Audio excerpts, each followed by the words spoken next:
성령님, 좋은 아침입니다. 이 시간 성령님을 초청합니다. 오늘도 내 안에 오셔서 하나님을 기쁘시게 드릴 것을 소원하게 해주세요.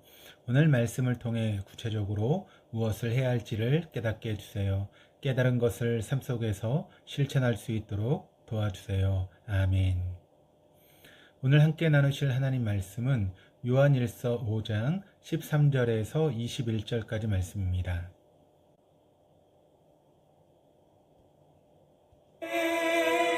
내가 하나님의 아들의 이름을 믿는 너희에게 이것을 쓰는 것은 너희로 하여금 너희에게 영생이 있음을 알게 하려 함이라. 그를 향하여 우리가 가진 바 담대함이 이것이니 그의 뜻대로 무엇을 구하면 들으시니라. 우리가 무엇이든지 구하는 바를 들으시는 줄을 안즉 우리가 그에게 구한 그것을 얻은 줄을 또한 아느니라. 누구든지 형제가 사망에 이르지 아니하는 죄 범하는 것을 보거든 구하라. 그리하면 사망에 이르지 아니하는 범죄자들을 위하여 그에게 생명을 주시리라. 사망에 이르는 죄가 있으니 이에 관하여 나는 구하라 하지 않노라. 모든 불의가 죄로 돼 사망에 이르지 아니하는 죄도 있도다. 하나님께로부터 난 자는 다 범죄하지 아니하는 줄을 우리가 아노라. 하나님께로부터 나신 자가 그를 지키심에 악한 자가 그를 만지지도 못하느니라. 또 아는 것은 우리는 하나님께 속하고 온 세상은 악한 자 안에 처한 것이며, 또 아는 것은 하나님의 아들이 이르러 우리에게 지각을 주사 우리로 참된 자를 알게 하신 것과 또한 우리가 참된 자 곧 그의 아들 예수 그리스도 안에 있는 것이니 그는 참 하나님이시오 영생이시라. 자녀들아, 너희 자신을 지켜 우상에게서 멀리하라. 요한일서의 마지막 본문을 함께 살펴보겠습니다. 13절입니다. 내가 하나님의 아들의 이름을 믿는 너에게 이것을 쓰는 것은 너희로 하여금 너희에게 영생이 있음을 알게 하려 함이라. 사도 요한은 이 서신의 기록 대상을 하나님의 아들을 믿는 너희에게라고 부르고 있습니다. 이는 외인이 아니요 하나님의 자녀요 또 믿음의 형제, 자매를 대상으로 기록하였다라고 하는 것을 의미합니다. 그런데 그 기록 목적이 매우 상반됩니다. 너희로 하여금 너희에게 영생이 있음을 알게 하려 함이라. 기존의 하나님의 자녀가 된 그들이 예수 그리스도 안에 영원한 생명이 있음을 몰랐겠습니까? 아닐 것입니다. 이미 그들에게 복음이 전해질 때 그리스도 안에 있는 영생을 소개하지 않았다면 그것은 참 복음이 될 수 없기 때문입니다. 그렇다면 사도 요한은 왜 굳이 요한일서를 기록하여 계속해서 영생이 있음을 설명하고 있는 것입니까? 이것은 우리의 연약함에서 비롯됩니다. 많은 하나님의 자녀들이 하나님의 사랑에 대하여 또 자신이 받은 구원의 완성에 대하여 예수 그리스도께서 자신의 구원자이심을 흔들림 없이 신뢰할 수 있으면 좋겠지만 그러지 못할 때가 있습니다. 때로는 삶의 고난이 찾아오거나 죄의 유혹과 이단의 미혹이 찾아올 때 자신이 붙든 진리가 참 진리인지, 과연 그리스도 안에 머무는 자에게 영원한 생명이 있는 것이 맞는지, 이 복음이 내 삶을 온전히 헌신할 가치가 있는 것인지 고민하고 의심하는 과정이 있을 수 있습니다. 이는 믿음이 없다라고 볼 수 없으며 더 잘 믿기 위해 두드려 보는 것이라고 할 수 있습니다. 때론 우리의 신앙도 요동칠 수 있음을 인정해야 합니다. 어떤 때는 믿음이 충만해서 하나님의 손에 완전히 붙들린 사람처럼 신앙생활 하다가도 또 어떤 때는 어린아이의 손에도 바스러져 버릴 것 같은 마른 낙엽과도 같이 나의 믿음이 연약하게 느껴질 때가 있을 것입니다. 우리는 그 과정을 통해 우리가 하나님 안에 거하는 것조차 내 힘이 아닌 은혜임을 깨닫게 됩니다. 그런 의미에서 하나님께서는 오늘 본문을 통해 이단의 공격과 세상의 핍박 속에 넘어지는 이들을 은혜 가운데 붙드시며 하나님 안에 있는 영생을 다시금 기억하며 용기를 가질 수 있도록 도와주십니다. 14절 15절입니다. 그를 향하여 우리가 가진 바 담대함이 이것이니 그의 뜻대로 무엇을 구하면 들으심이라. 우리가 무엇이든지 구한 바를 들으시는 줄을 안즉 우리가 그에게 구한 것을 얻은 줄로 또한 아느니라. 14절, 15절은 기도에 대하여 말씀하고 있습니다. 특히 이 말씀은 기도의 선순환 원리를 보여주고 있습니다. 어떤 사람이 하나님의 뜻대로 간구를 했습니다. 그리고 또 하나님께서 그 마음에 맺는 기도를 응답해 주셨습니다. 그러자 이 사람은 자신의 간구에 응답하신 하나님의 능력과 살아계심을 경험하고 믿음이 더 견고해지며 담대함으로 더 기도를 하게 됩니다. 그리고 이와 반대되는 경우도 있죠. 기도에 악순환이 이루어지게 되는 때도 있습니다. 하나님의 뜻이 아닌 자신의 정욕을 위하여 잘못 구합니다. 하나님께서 그 사람의 기도를 그대로 응답해 주지 않으십니다. 그러자 그는 하나님은 안 계시거나 혹은 자신에게 관심 없는 분이라 오해하고 기도의 자리를 점점 멀리하게 됩니다.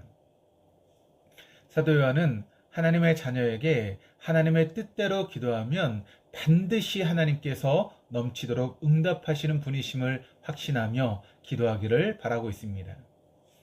오늘 나의 기도는 선순환의 기도인지 악순환의 기도인지 돌아보시며 응답이 목적이 아닌 하나님의 뜻을 구하는 참 기도의 방향을 회복할 수 있기를 축원드립니다.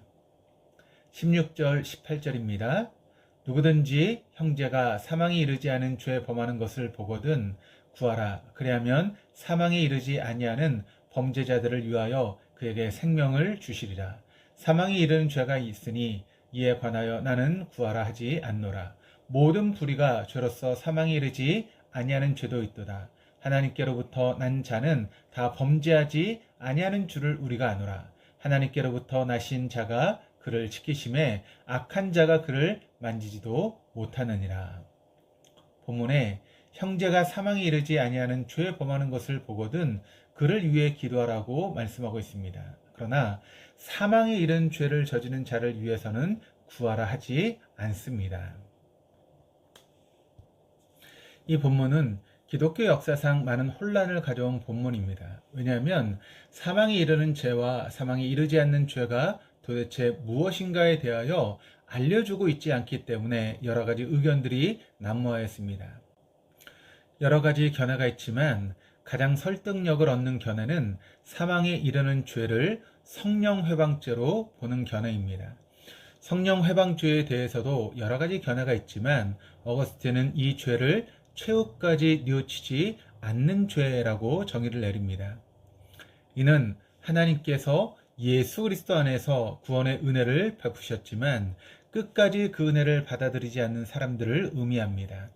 그런 의미로 본다면 사망에 이르는 죄는 엄밀하게 말하면 그 죄를 범했기 때문에 죽은 것이 아니라 구원의 은혜를 받아들이지 않았기에 사망에 이르게 되는 모습을 표현한 것으로 볼 수 있습니다.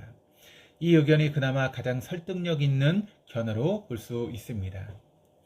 그럼에도 한 가지 의문이 남게 됩니다. 그렇다면 왜 사망에 이르는 죄가 있으니 이에 관하여 나는 구하라 하지 않노라 라고 말씀하고 있는 것입니까? 오히려 불신자들을 위해서 기도해야 되지 않습니까? 이는 요한일서의 특수성을 전제하고 살펴보아야 이해가 가는 내용입니다. 여기서 말하는 사망에 이르는 죄를 저지른 사람은 단순한 불신자가 아니라 앞에서 계속 언급되었던 영지주의 이단들의 유혹을 따라 예수 그리스도를 구주로 믿지 아니하고 그 안에 있는 영생을 부정한 자들과 거짓 선지자들을 의미하는 것으로 볼 수 있습니다. 사도 요한은 그들을 위해 기도하지 말라라고 한 것이 아니라 그들을 위해 구하라 하지 않노라 라고 하는 말을 했습니다. 간구하지 말라고 명령한 것이 아닌 기도하라는 적극적인 명령이 아니라는 의미로 볼 때 더 의미가 정확해집니다. 이는 이단에 빠져 세뇌된 사람들은 쉽게 회개하고 돌이키기 어려운 것을 알고 있는 사도 요한이 오히려 교회가 더 집중적으로 기도하고 도와야 하는 대상은 지금 교회 안에서 미혹을 받거나 실족하거나 넘어지는 자들임을 알려주고 있는 것입니다. 그러므로 오히려 우리가 기도할 때 먼저 교회 안에 있는 연약한 지체들이 죄를 회개하고 벗어날 수 있도록 기도하는 것이 우선되어야 한다는 의미로 바라볼 수 있습니다. 19절에서 21절입니다. 또 아는 것은 우리는 하나님께 속하고 온 세상은 악한 자 안에 처한 것이며, 또 아는 것은 하나님의 아들이 이르러 우리에게 지각을 주사 우리로 참된 자를 알게 하신 것과, 또한 우리가 참된 자 곧 그의 아들 예수 그리스도 안에 있는 것이니 그는 참 하나님이시오 영생이시라. 자녀들아, 너희 자신을 지켜 우상에게서 멀리하라. 마지막으로 사도 요한은 세상이 악한 자 안에 있으며 우리도 그 속에 있었으나 하나님께서 예수 그리스도를 알게 하셔서 그분이 참 하나님이시오 영원한 생명을 소유하고 우리에게 그 생명을 주실 수 있는 분이심을 믿게 하셨음을 확증하며 말씀을 마치고 있습니다. 그런데 갑자기 마지막 절에 우상에 대한 말씀이 나옵니다. 자녀들아, 너희 자신을 지켜 우상에게서 멀리하라. 여기서 우상은 에이돌론이라고 하는 헬라어로 그림 중 사본, 모사품을 나타낼 때 사용했던 단어였습니다. 오늘 본문에서 이 단어는 하나님의 자리를 대체하고 있는 거짓 교리, 신, 사람, 물질을 의미한다라고 볼 수 있습니다. 만약 진품인 줄 알고 전 재산을 바쳐 샀는데 구입하고 보니 가품인 걸 알게 되었을 때 그 허무함은 얼마나 크겠습니까?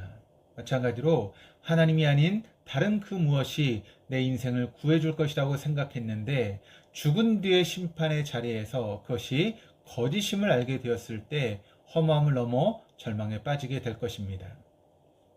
그러므로 사도 요한은 영지주의를 비롯한 하나님의 자리를 대신하고 있는 그 무엇에 빠져 참 하나님과 생명 되신 예수 그리스도를 떠나지 말고 오직 예수 그리스도만이 참 생명의 주 되심을 믿고 견고하게 그분 안에 머무르기를 권면하고 있는 것입니다. 오늘 우리에게도 유사 기독교, 사이비 이단들의 유혹이 많고 또 종교의 형태를 넘어 물질이 우리를 구원해 줄 수 있는 것 같이 유혹하는 맘모니즘의 유혹이 공격하고 있지만 오늘 사도 요한의 권면처럼 오직 예수 그리스도 안에 참 진리와 영생이 있음을 기억하며 자신을 지킬 수 있는 주님의 사람들 다 될 수 있기를 주님의 이름으로 축원합니다. 기도하시겠습니다. 하나님 아버지, 감히 주님의 친구라 불리울 수 없는 죄인임에도 친구로 삼아주시고 십자가 대속의 사랑으로 용서받고 하나님의 자녀 되게 하심에 감사드립니다. 우리가 살아가는 이 땅은 악한 영들과 참으로 많은 거짓 이단들과 많은 거짓 신들과 이념들이 우리의 마음속에 참 하나님 되신 예수 그리스도를 붙들지 못하도록 유혹하고 또한 영생을 바라보지 않고 이 땅에 거짓 평안을 소망하도록 만들기 위해서 공격하고 있습니다. 이런 영적 전쟁이 우리를 둘러싸고 있음을 잊지 말고 교회의 머리 대신 예수 그리스도를 붙들고 날마다 우리 자신과 형제, 자매들의 연약함을 주께 구하고 도움을 구하며 그 힘으로 하루의 삶을 거룩하게 살아가는 주님의 사람들로 세워질 수 있도록 붙들어 주시옵소서. 감사드리며 예수 그리스도 이름으로 기도드립니다. 아멘.